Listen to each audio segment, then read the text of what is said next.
नमस्कार, मी सुनील घनवट, हिंदू राष्ट्र समन्वय समितीचा राष्ट्रीय संघटक।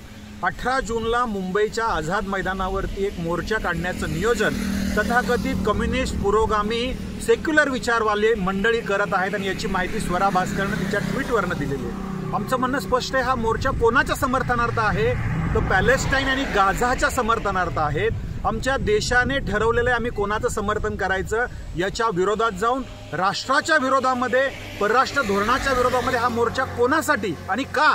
या मोर्चावरती तत्काळ बंदी आणली पाहिजे, तो रहित केला पाहिजे, अशी मागणी आजच आम्ही हिंदू राष्ट्र समन्वय समितीसह सर्व हिंदुत्ववादी संघटनांनी माननीय पोलीस आयुक्त यांच्याकडे केलेली आहे। तत्काळ हा मोर्चा रहित करण्यात यावा ही मागणी केलेली आहे। हेच पुरोगामी सेक्युलरवादी मंडळी, हे कम्युनिस्ट मंडळी पहलगाममध्ये आमचे हिंदू मारले गेले त्यास कधी मोर्चा काढत नाहीत। आमच्या हिंदूंना अनेक ठिकाणी त्रास होतो, बांगलादेशामध्ये हिंदूंना त्रास होतो, तिथं त्यांच्या हत्या होतात, यावेळेस कधी हे बोलत नाहीत, आंदोलन करत नाहीत।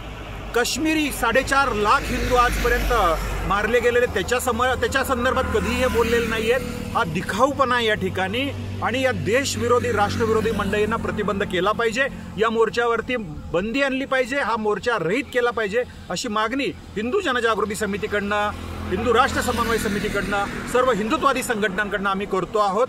नमस्कार।